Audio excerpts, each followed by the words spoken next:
very effective when facing a group of enemies, since it pierces right through them.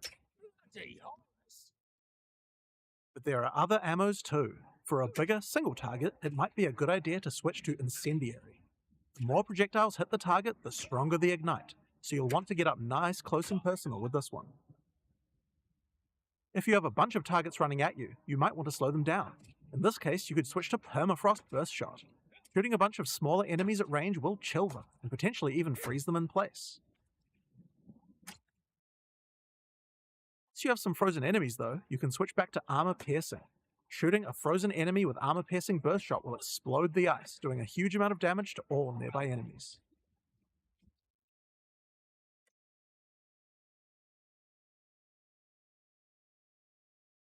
Another feature crossbows have is attachments.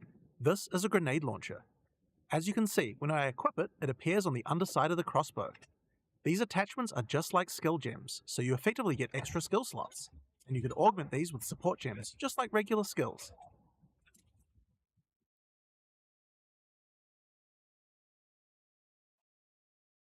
These grenades take a while to explode, so it's a good idea to pair them with some kind of crowd control, like Permafrost Burst Shot.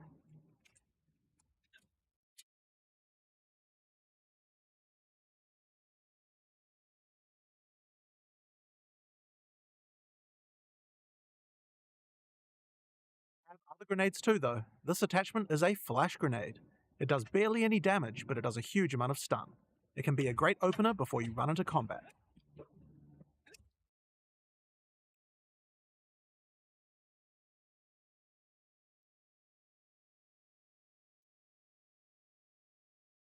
Now, here's another attachment, an oil grenade. Firing one of these grenades coats the ground and nearby enemies in oil.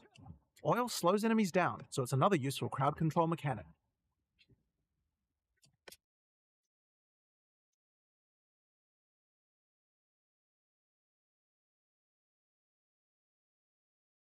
Now, another thing that oil can do is be set on fire. Any burning enemy or explosion will ignite the oil, causing extra burning damage.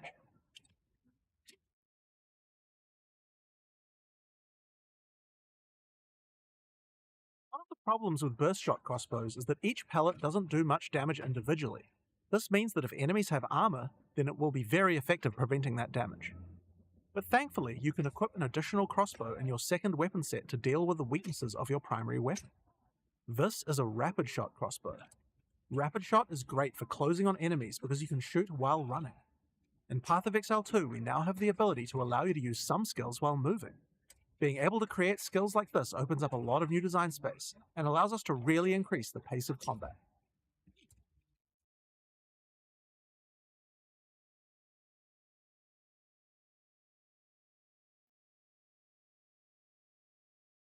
The armor-piercing version of Rapid Shot slowly erodes a monster's armor.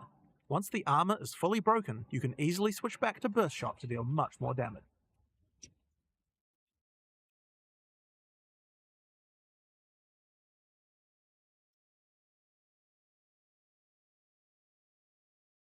Being able to run while shooting with Rapid Shot is also great for when you want to perform a fighting retreat.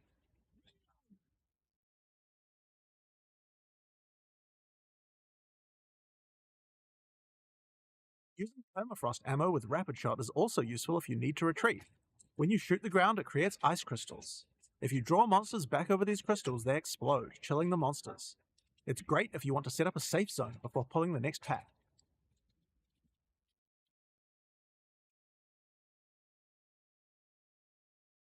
Slowing enemies down can come in handy if you want to use the incendiary version of Rapid Shot.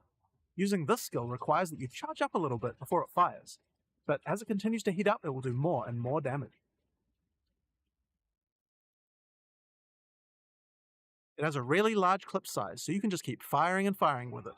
But the other really useful feature is that when the crossbow is heated up, it adds extra fire damage to any grenade that you launch.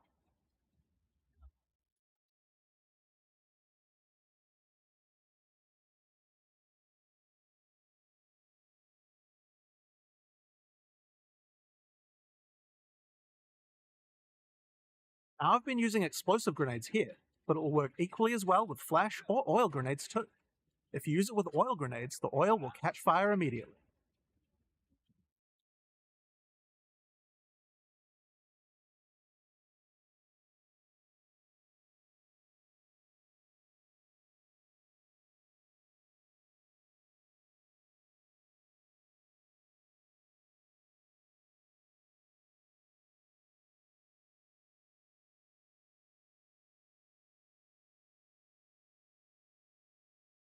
Another crossbow type that you can find is Power Shot. This one works just like a classic sniper rifle. Use it with armor-piercing ammo and it will penetrate armor on targets, so it's a good idea to use when something's really tough.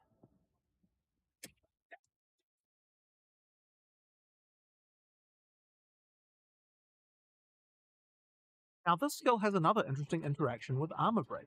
If an enemy has its armor broken, then your Power Shot hits a weak spot and does a huge amount of single target damage, with a bunch of extra stun for good measure.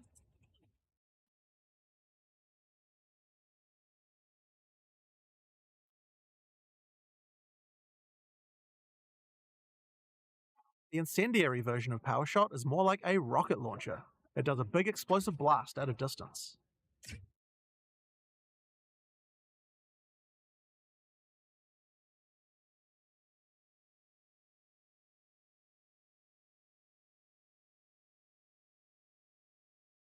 Really useful features of this version is that you can explode any grenades that happen to be on the ground.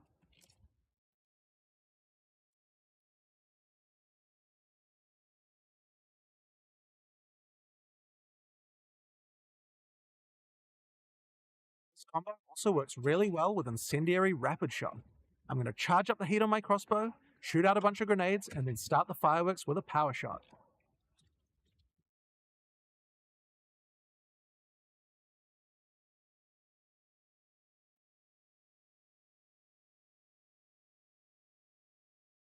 Ice version of power shot creates frost walls at a distance. This is great for crowd controlling monsters in tight passages.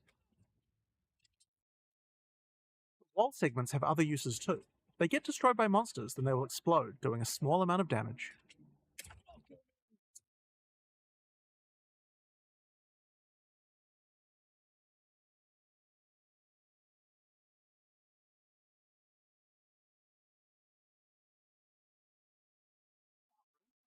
Combo with frozen enemies we did earlier, that works with ice walls too. Let's put burst shot back on. Now I can fill up this area with ice walls, then shoot them with armor piercing burst shot for a huge amount of damage.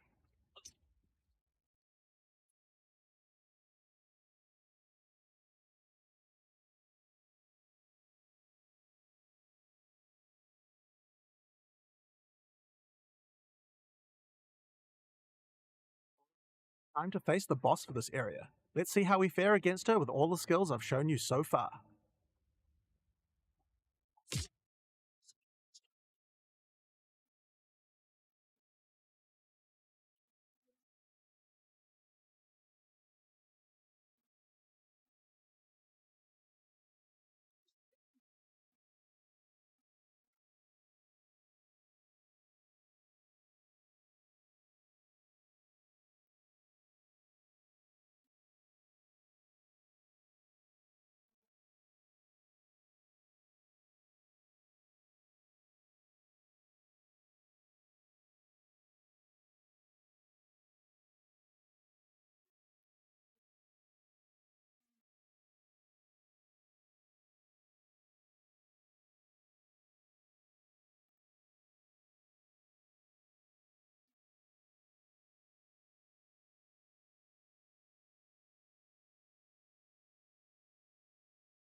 And that's the Mercenary. It feels totally different than anything we've made before, and shows you the range of what's possible in Path of Exile 2.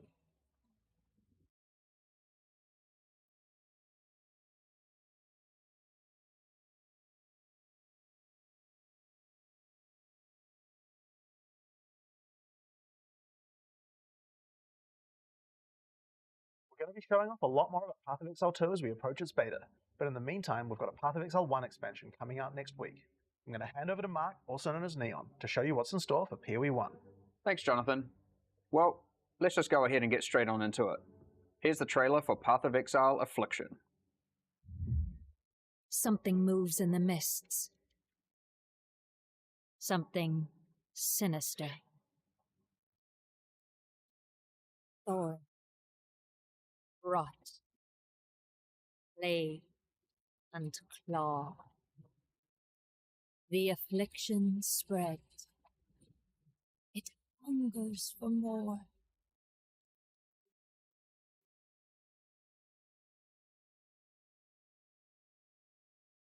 Tread lightly in the wildwood, which shifts and fights. Accept our help, the ancient power of the Asmiri. Beware the spirits that yearn for freedom, and the heart of evil that waits in the dark.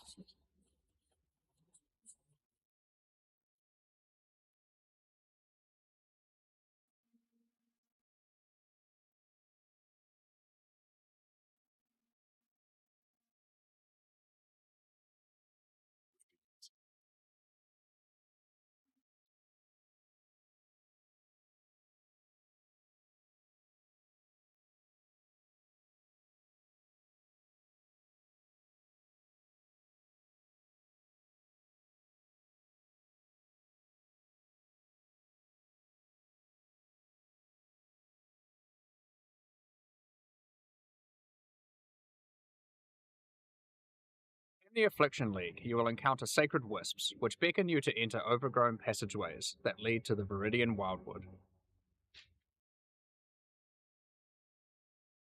A vile affliction has covered this forest with a foreboding darkness. You will need to uncover the forest mysteries to put a stop to the source of the affliction. As you approach the darkness, the wisps burn away its affliction. Make sure you tread carefully, because they only have a limited amount of power. But be warned, the darkness is full of cursed monsters that emerge to kill them. As you explore, you might see other types of wisps trapped inside the darkness. The Wildwood is trying to guide you towards clues about its affliction. Follow the trails of wisps by collecting them, and you may uncover many different secrets. New characters to find, shrines, boss battles, and all kinds of new encounters are lurking in the forest just waiting for you to discover them. There are many rewards to earn for those brave enough to seek them.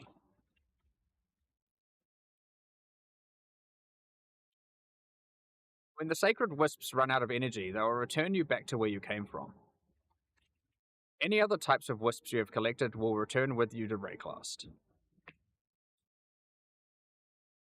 These wisps, having been saved from the affliction, disperse into the environment and inhabit randomly chosen monsters in the area, increasing their power and also their rewards.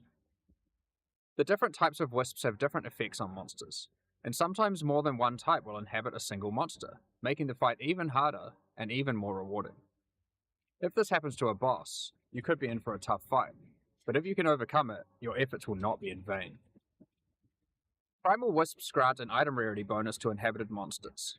Wild wisps grant an item quantity bonus, and vivid wisps cause them to drop currency items. If a monster gets all three types, they'll drop more items of a higher rarity and a lot of currency.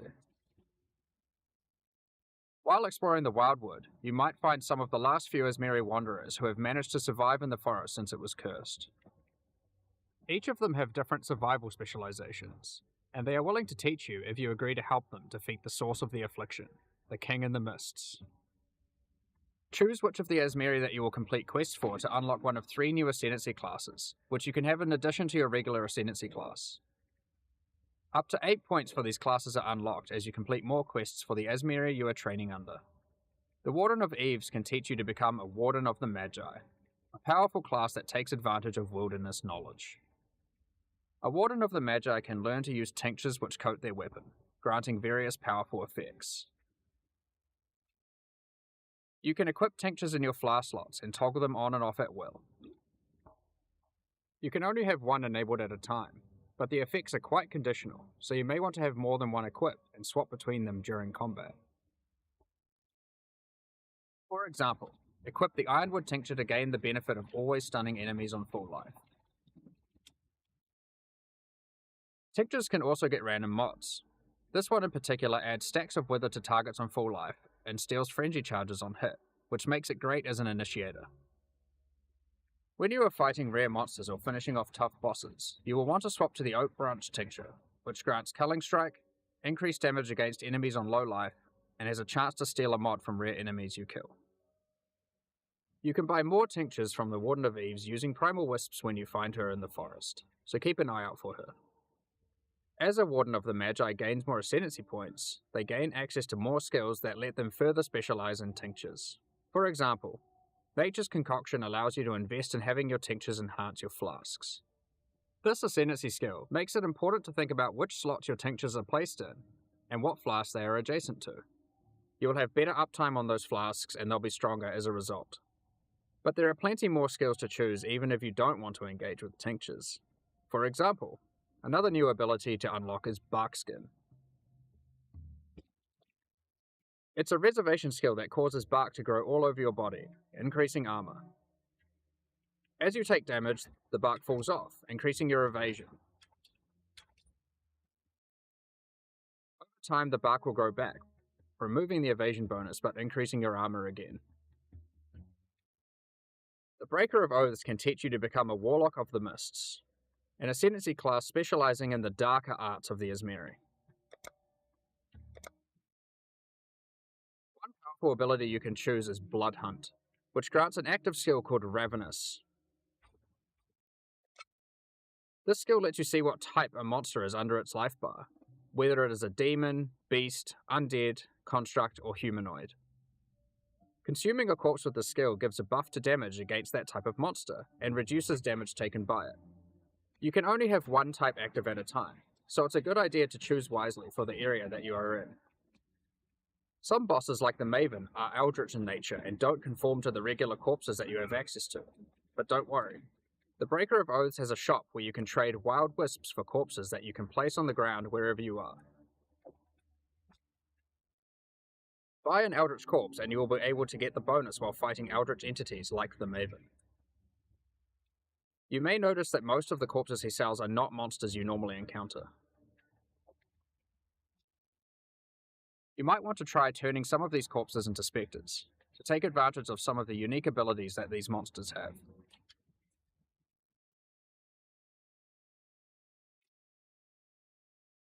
The Warlock of the Mists gets access to many other abilities. For example, there is a trio of curses that you can pick from. One of these curses targets your minions, giving them life degen and making them explode for massive damage when they are near death. One of them prevents enemies from dealing damage for the latter portion of its duration, which is quite powerful against bosses. This curse creates the interesting build decision of whether or not you should increase curse duration or reduce it. The final curse is a mark that causes enemy phantasms to be spawned when you hit the marked enemy. These phantasms aren't on your side, so they work well with on-hit and on-kill trigger effects, for example. The Primal Huntress can teach you to become a Wildwood Primalist. Unlike the other new ascendancies, the Primal Huntress lets you customize your tree.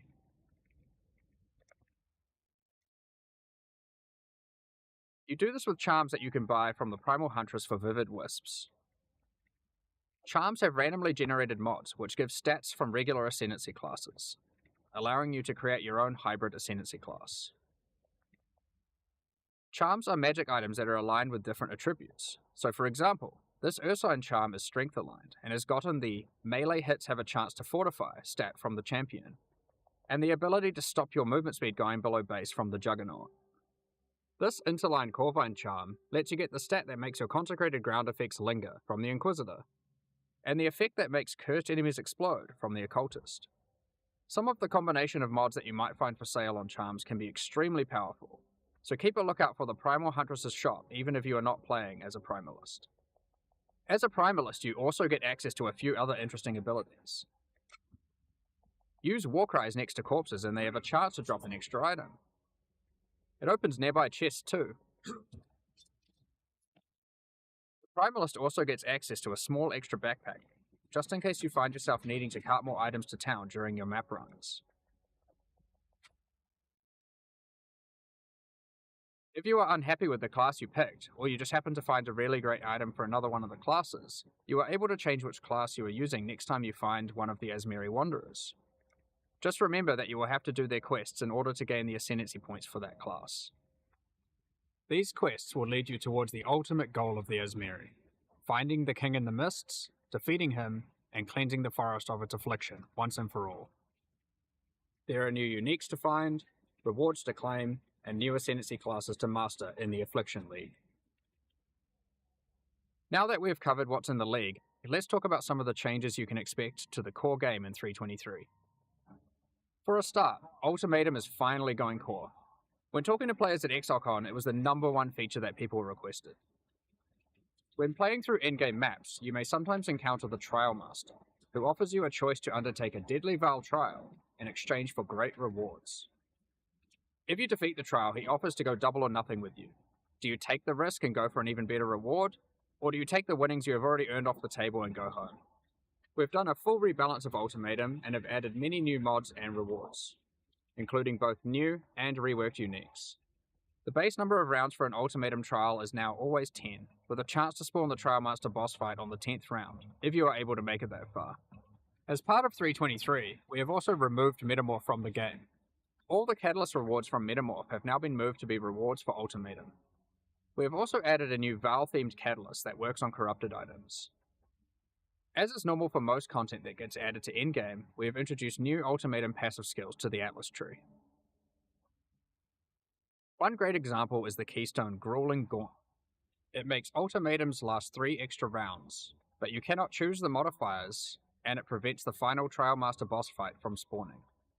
The level of challenge becomes extreme during the last 3 rounds, and not being able to choose the modifiers makes it even harder.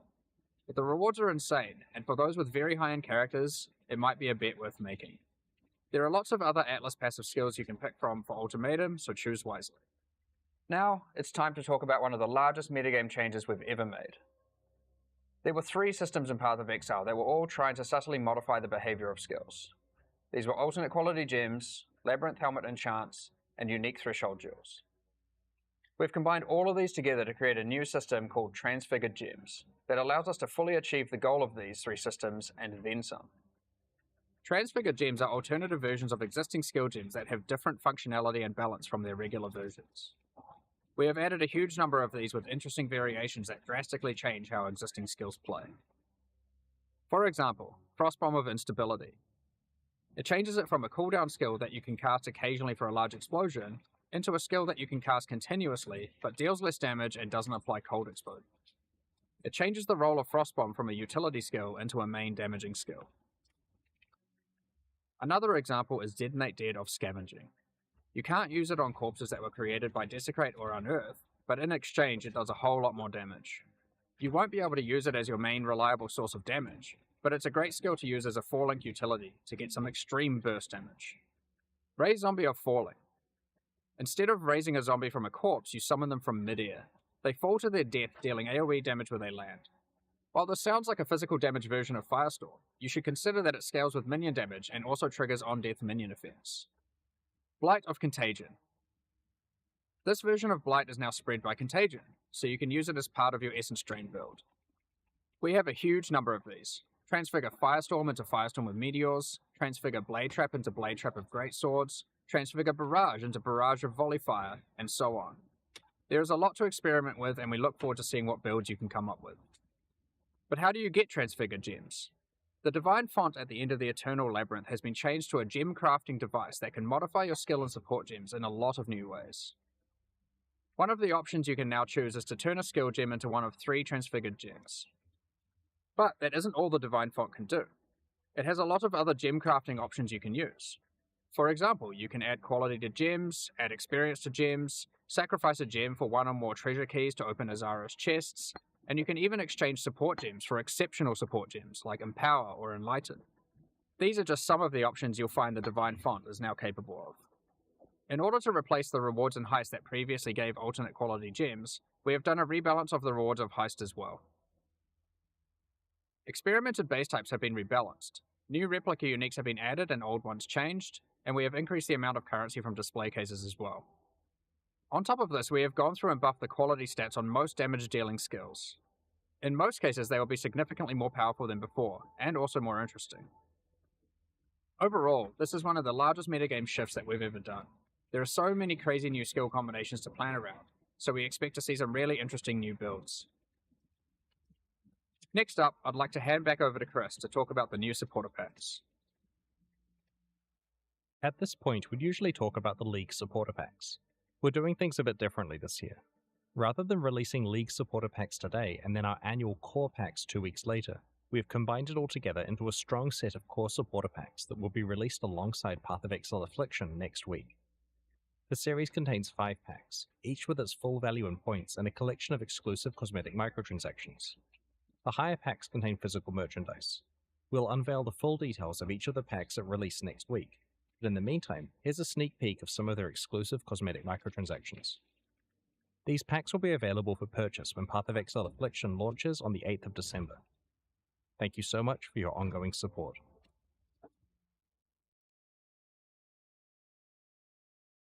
We're just about to start the Q&A with Ziggy D. Afterwards, we'll post Path of Exile Affliction's full patch notes.